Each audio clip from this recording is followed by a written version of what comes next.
Hi everybody, welcome back to my channel, or welcome to my channel if you're new here. My name is Delaney. Before we get into this video, I want to say thank you so much to Squarespace for sponsoring. So I'm doing things a bit different in this video. Normally I write out a bullet list, just go from there and kind of almost podcast style rapid fire in my videos. I started making the bullets list for this video and I didn't even think there was going to be enough to talk about.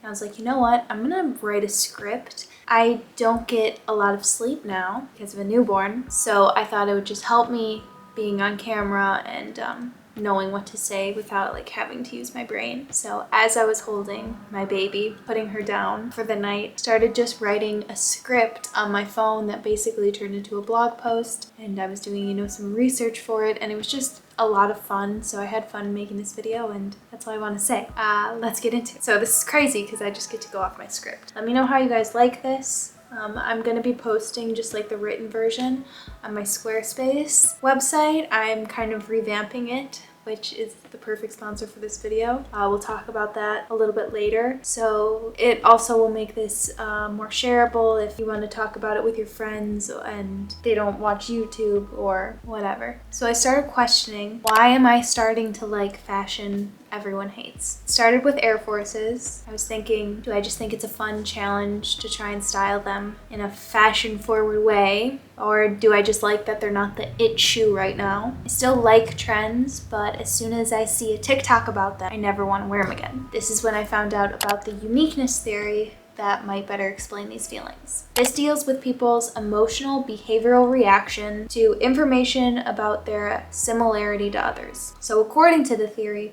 people find high levels of similarity and dissimilarity unpleasant and therefore seek to be moderately distinct from others.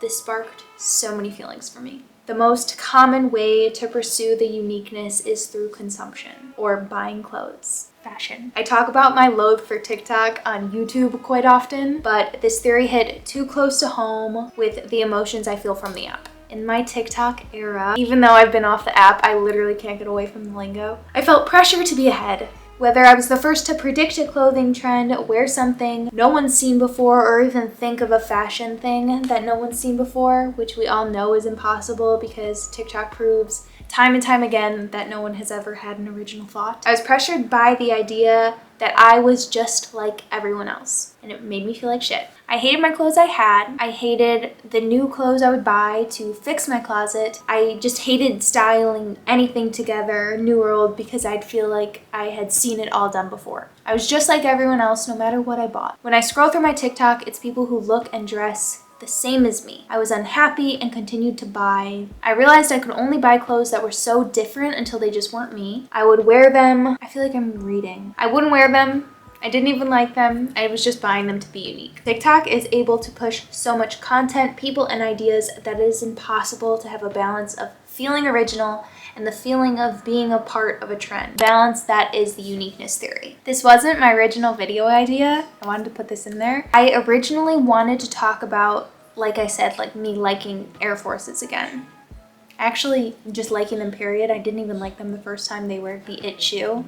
But why I'm starting to like these trends that are deemed uncool because they're not old enough to be vintage, but not new enough to be anything but basic. I wanted to talk about how if you still wear these trends, that you're just so unaffected by people's opinions and fashion media and this and that. But after, thinking about it and writing down the trends I was thinking of and why it's coming to this, I realized that's not what it says about you at all. I was starting to like these pieces that people don't like anymore or people don't talk about anymore because I was just drowning in content. If I heard any more like TikTok, this is going to be in for spring 2023, 2024, I felt like I was just going to lose my mind. Or even if I saw one more video of somebody showing me how to style Uggs, I just felt like I never wanted to wear boots again. After only the first 10 videos I saw of Uggs, I had to have them. And I know that this feeling isn't just something I have. I think that this is so much where the weird girl aesthetic has come from. If you guys don't know what the weird girl aesthetic is, I think Bella Hadid is the face of it. It's basically hot girls putting on ugly outfits and calling it fashion. To me, it's just these girls are drowning in mass-produced clones of themselves And literally no shade to the girls, like we're all suffering from this. They see so many girls that look just like them and they need to have that thing that makes them different from the uniqueness theory and feeling, you know, at ease or happy. It's just that trying to invoke the feeling of being different with these crazy clothes and weird girl aesthetic literally can't do that now. And you're putting on 6 belts, you're laced with camo. I'm a victim of it. And you still can't feel different because everyone's doing it. We're, again, just drowning in the content. The issue with something like this is that it is still so niche. I always have to remind myself that I'm not seeing weird girl core in real life. I don't even dress like it in real life, honestly. And I don't think I have weird girl core, like, at all. I have some ugly outfits, but I'm not weird girl core at all. I've never seen the green House of Sunny dress in real life before. I've never even seen platform mini Uggs in real life before, and they're supposed to be like taking over and everyone's already sick of them. And I've literally never seen them in real life. Is it because I live in the Midwest? Probably. But these trends only seem so overdone, and I've talked about this a million times because of social media, but because of TikTok. So I feel all these things, and I always have this kind of like pull and tug relationship with YouTube and my channel and talking about fashion. Am I just the same? Am I a part of the problem? Especially since I really talk about trends a lot, and trends seem to be, you know, the moving so fast and invoking a lot of these feelings. So I think some people would argue that my channel does exactly what I'm like, I always want to use the word sharding, exactly what I'm dissing on right now, but I beg to differ because there's the other side of the uniqueness theory. So we have the discomfort from being too similar. You also have the discomfort from being too unique. There's a sweet spot of being like somebody or like the crowd, but also your own person. So I kind of think of this sweet spot as everybody has their own like threshold. So if you guys are on Instagram and you follow a lot of influencers, you'll see when like a big house name brand drop a product and they're pushing a certain product. The one right now is the Prada Moon padded Napa. You'll see every influencer and their mother posing with this bag. I always wonder why like a big name like Prada would do this. All it does is turn me off of the bag, especially the Prada Napa. It's actually a bag that I would think I would really like, not buy it because I'm just not buying designer bags, but it is a bag that would normally look at and be like, oh my god, that's like so a me bag. I love the buckles, I love everything about it. The way Prada pushed this bag, I look at it and I think it looks tacky from the amount of times I've seen it. It is a $3,000 bag and I think it looks tacky.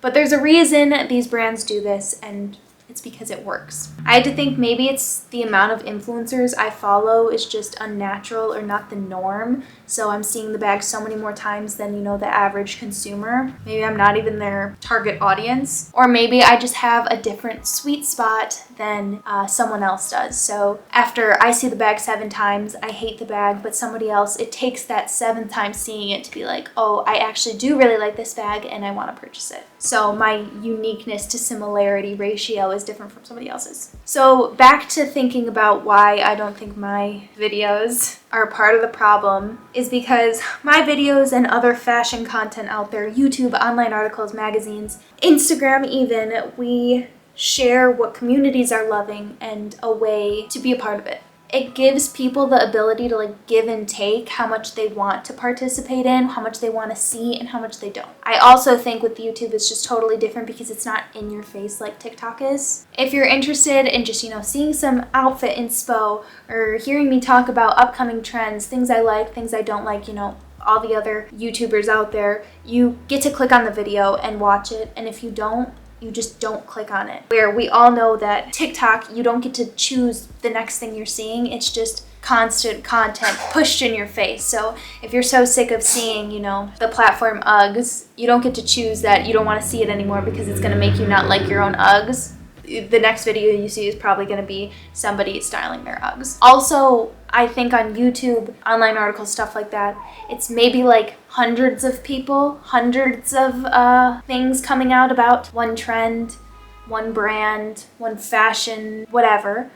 And on TikTok, I said literally millions of people are talking about this kind of stuff. I don't know if that's like me being crazy, and maybe it's like 100,000, but still the amount on TikTok of people talking about, you know, one thing compared to YouTube and magazines and online articles and everything like that as a whole, TikTok is just engulfing it. With TikTok, you're just stuffed with people thinking, looking, dressing, being just like you.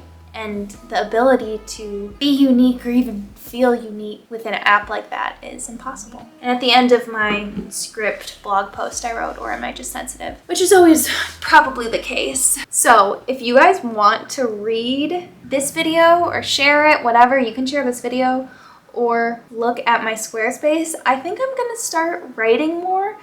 And I want to hear what you guys thought of me kind of having more so of a script for this video. Because it was my first time doing this. I actually went to school for journalism, so it just felt so good to write again. So I think I'm going to start posting like little blog things just for fun because I love them. And it's really easy to type them up on my phone while I'm like breastfeeding or holding a sleeping baby, stuff like that. Whereas like filming or even sitting down and editing is a little bit more challenging. And I really like talking about fashion and even, I guess, writing about fashion. Honestly, writing is really, really fun to me. So if you guys want to check out my Squarespace, I will leave my link in the description box below. If you guys haven't heard of Squarespace before, it's an all-in-one platform for building your brand and growing your business online. Stand out with a beautiful website, engage with your audience, and sell anything, your products, content you create, and even your time. So right now I'm going to be using my Squarespace as a blogging platform, which I'm so excited about. You can create a community on your Squarespace website with a fully integrated commenting system that supports threaded comments, replies, and likes. And I can't wait to communicate with you guys on there as well. Squarespace's powerful blogging tools to categorize, share, and schedule your posts too. Something that was always so important to me is connecting my social media accounts, display posts from your social profiles on your website, automatically push website content to your favorite social media channels so your followers can share it too. And for anything that I start posting on my blog that maybe I don't also share on my YouTube, I can add a mailing list, get the right messages to the right people, collect email addresses through your website, and send subscribers the information they care about most with a unique mailing list. Go to squarespace.com for a free trial, and when you're ready to launch, go to squarespace.com/Lainey for 10% off your first purchase of a website or domain. Thank you again to Squarespace for sponsoring this video. Thank you guys for hearing me out on this video. I had a lot of fun writing it. Remember, check out my blog. And I love you guys so much. Make sure to like, comment, and subscribe if you want to, and I'll see you in a few days. Bye.